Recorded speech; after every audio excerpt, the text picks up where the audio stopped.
প্রিয় ভাই বোনেরা, একটি ভিডিও ফুটেজ নিয়ে আজকে আলোচনা করব। তার আগে আমি এটি প্লে করে দেখাই আপনাদেরকে। ঠিক আছে, লেটস প্লে।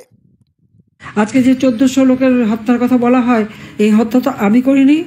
এটা ডক্টর মোহাম্মদ ইউনূসের মেটিকুলাস ডিজাইনের হত্যাকাণ্ড। সে নিজে এই সমস্ত হত্যাকাণ্ড ঘটিয়েছে। পুলিশ হত্যা, আনসার হত্যা, আওয়ামী লীগ, আইনজীবী, সাংবাদিক, সাংস্কৃতিক সবাই যে হত্যা করলো, এটা একে একে সব ইউজ করেছে, কিন্তু মিথ্যা অপবাদ ছড়ালো।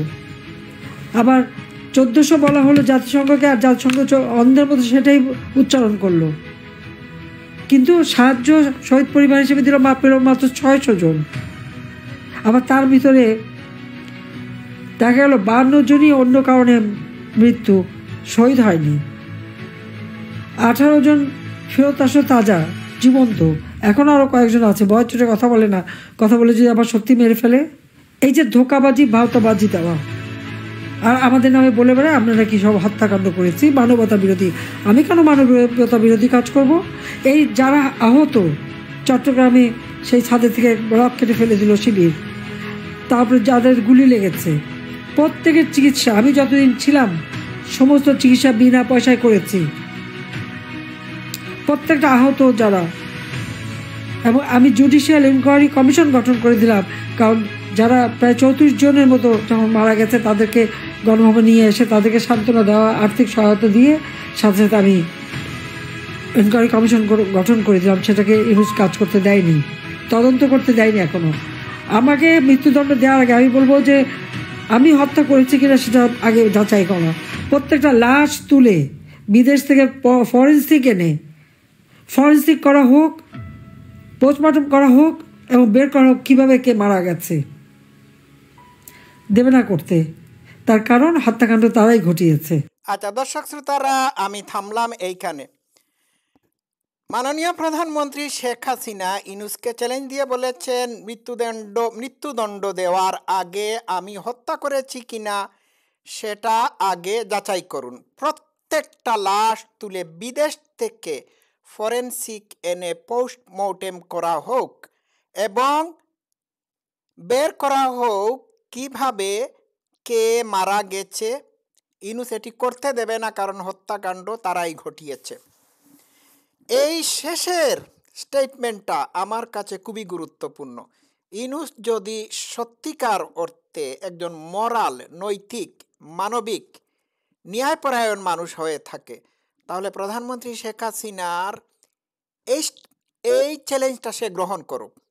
আমরাও চাচ্ছি ইউনূস প্রতিটা লাশ কবর থেকে তুলে পোস্টমর্টেম করুক, ময়নাতদন্ত করুক, করে প্রমাণ করুক কারা হত্যা করেছে। তারপর এক একজন কারীকে ফাঁসিতে ঝুলাক, এবং এই প্রত্যেকটা লাশ কবর থেকে তুলে যদি প্রমাণিত হয় যে এরা পুলিশের গুলিতে মারা গিয়েছে, তাহলে তারা শেখ হাসিনার মৃত্যুদণ্ড দিক, সমস্যা নেই। কিন্তু মাননীয় প্রধানমন্ত্রী শেখ হাসিনা তো এই চ্যালেঞ্জ অলরেডি দিয়ে দিয়েছেন, তাহলে এটি গ্রহণ করছে না কেন?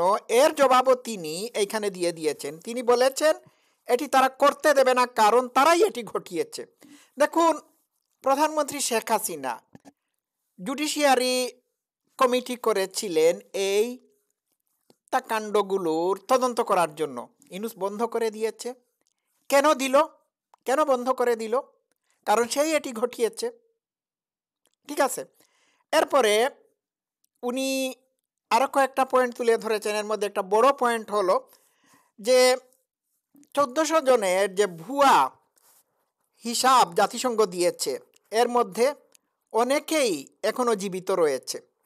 হ্যাঁ, আবার এর মধ্যে অনেকেই আরও বিভিন্ন কর্মকাণ্ড করতে গিয়ে মারা গিয়েছে। যেমন কেউ দর্শন করতে গিয়ে গণপিটুনির কারণে মারা গিয়েছে, আবার কেউ অন্যান্য কাজ করতে গিয়ে মারা গিয়েছে। তো এই এদের সবাইকে এই লিস্টের মধ্যে ঢুকিয়ে দেওয়া হয়েছে। এখন 1400 জনের মধ্যে 600 জনের হিসাব প্রথমে ছিল, এর মধ্যে অনেকেই এখনো জীবিত আছে। যেমন একটা লোককে মারা, একজন ব্যক্তিকে, মহিলা অথবা পুরুষ আমার ঠিক মনে নাই, তাকে শেখ হাসিনা হত্যা করেছেন বলে অভিযোগ করা হয় এবং এর প্রেক্ষিতে তার বিরুদ্ধে মামলা দেওয়া হয়েছিল, কিন্তু দেখা গেল ওই লোকটি জীবিত, দিস পারসন ওয়াজ এলাইভ। তো একটি ঘটনাই তো প্রমাণ করে যে পুরা মামলাটাই ওনার বিরুদ্ধে, আস্ত মামলাটাই মিথ্যা, উদ্দেশ্য প্রণোদিত।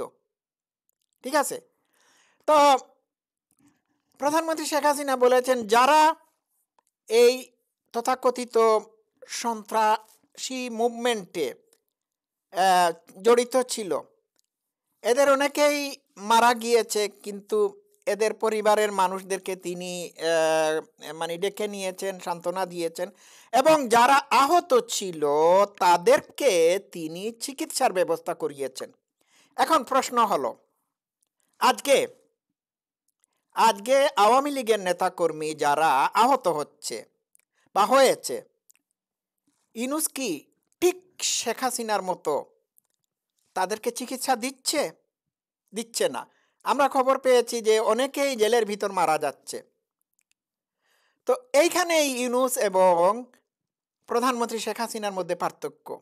প্রধানমন্ত্রী শেখ হাসিনা যারা তার বিরুদ্ধে আন্দোলনে নেমে আহত হয়েছে, আতুল লেংড়া হয়েছিল, তাদেরকে তিনি সুচিকিৎসা দিয়েছেন এবং তাদের পরিবার পরিজনদের সাথে তিনি সাক্ষাৎকারও দিয়েছেন। যেমন এর বড় উদাহরণ হচ্ছে আবু সাইদের মা বাবাকে তিনি আর্থিক সহায়তাও দিয়েছিলেন। ইউনূস কি এই কাজটি করতেছে? আচ্ছা, এই যে 1400 জনের লিস্ট দেওয়া হলো, এই 1400 জনের লিস্টে সবাইকে নাকি প্রধানমন্ত্রী শেখ হাসিনা হত্যা করেছেন। তো 3000 পুলিশের লিস্ট গেল কোথায়? গর্ভবতী পুলিশ মহিলাকে যে নির্মমভাবে জামাত শিবিরের এরা মেরে ফেললো, এদের উনার বিচার কে করবে? উনার হত্যাকারীর বিচার কে করবে? তো সব মিলাইয়া এই মিথ্যা মামলার রায়টা গ্রহণযোগ্য না। এখন কথা হচ্ছে, প্রধানমন্ত্রী শেখ হাসিনা যে চ্যালেঞ্জ ইউনূসের বিরুদ্ধে ছুড়ে দিয়েছেন, এই চ্যালেঞ্জ ইউনূস বাপের বেটা যদি হয়ে থাকে তাহলে সেটি গ্রহণ করুক। হ্যাঁ, আমরাও চাই প্রতিটা লাশ কবর থেকে তুলে এর ময়নাতদন্ত করা হোক। এই কথাটি বলার সাহস একমাত্র একজন নির্দোষ ব্যক্তি করতে পারে। ধরুন আমার বিরুদ্ধে অভিযোগ আনা হলো, আমি কলিমুল্লাহকে হত্যা করেছি, গুলি করে মেরে ফেলেছি, তাকে কবর দেওয়া হয়ে গিয়েছে। এখন আমি যদি চ্যালেঞ্জ দিয়ে বলি যে আমি তাকে মারি নাই, তার লাশ কবর থেকে তুলে ময়নাতদন্ত করা হোক, তাহলে এ থেকে প্রমাণিত হয় যে আমি কতটুকু নিশ্চিত হলে পরে এটি বলতে পারি। ঠিক আছে, এ থেকেই আমাকে আমি নির্দোষ প্রমাণ করে ফেলতে পারি। তো প্রধানমন্ত্রী শেখ হাসিনা যে বলেছেন প্রত্যেকটা লাশ তুলে বিদেশ থেকে ফরেনসিক এনে পোস্টমর্টেম করা হোক, এই কথা থেকে প্রমাণিত হয় উনি হচ্ছেন নির্দোষ। আমি চ্যালেঞ্জ দিয়ে বলছি যে ইউনূসের যদি কোনো সাহস থেকে থাকে তাহলে প্রধানমন্ত্রী শেখ হাসিনার এই স্টেটমেন্টটা অন্তত কোর্টে প্লে করুক এবং এটির উপর আমল করুক। এই স্টেটমেন্ট দেওয়ার পরে আর কোনো কিছু বলার বাকি থাকে না। উনি যখন বলেছেন যে বিদেশ থেকে এক্সপার্ট নিয়ে এসে প্রতিটা লাশ কবর থেকে তুলে এদের পোস্টমর্টেম করা হোক, তখন এটি ইউনূসের জন্য করাটা বাধ্যতামূলক হয়ে গিয়েছে। সে করতেই হবে, করে সে প্রমাণ করতে হবে যে প্রধানমন্ত্রী শেখ হাসিনা তাদেরকে হত্যা করেছেন। চ্যালেঞ্জ গ্রহণ করুক, ক্রিস্টাল ক্লিয়ার। করবে? করুক। এই স্টেটমেন্ট দেওয়ার পরে শেখ হাসিনার বিরুদ্ধে তারা মৃত্যুদণ্ডের রায় দিতে পারে না আনটিল বিদেশ থেকে ফরেনসিক নিয়ে এসে পোস্টমর্টম না করা পর্যন্ত। তো করুক না। করবে? করার তো সাহস নাই। ঠিক আছে?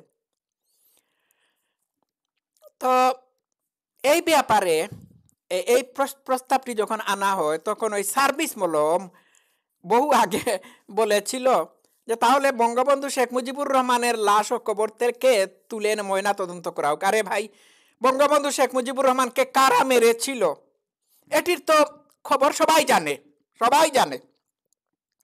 যে বা যারা তাকে তার বাসভবনে গিয়ে সপরিবারে হত্যা করেছিল তারা তো ঘোষণা দিয়েছে তারা মেরেছে।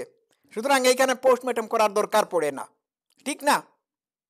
শেখ হাসিনা কি এইভাবে ঘোষণা দিয়ে বলেছেন যে আমি 1400 জন মানুষকে মারার হুকুম দিয়েছি? না।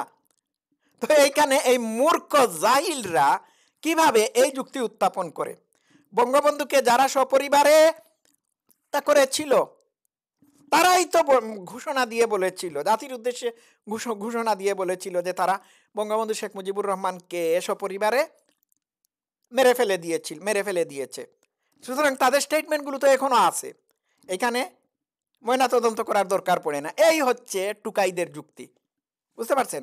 দর্শক শ্রোতারা, আপনারাও এই আওয়াজটি তুলুন যে প্রত্যেকটা লাশ কবর থেকে তুলে ময়নাতদন্ত করা হোক। আমিও ইউনূসকে বলছি সে তুলে ময়নাতদন্ত করুক। আর যদি না হয় তাহলে প্রধানমন্ত্রী শেখ হাসিনা দেশে ফেরার পরে প্রতিটা লাশ কবর থেকে তোলা হবে এবং ময়নাতদন্ত করে প্রমাণ করা হবে ইউনূসই ছিল তার পরিকল্পনাকারী। সবাই ভালো থাকবেন। Love you all. Thank you so much.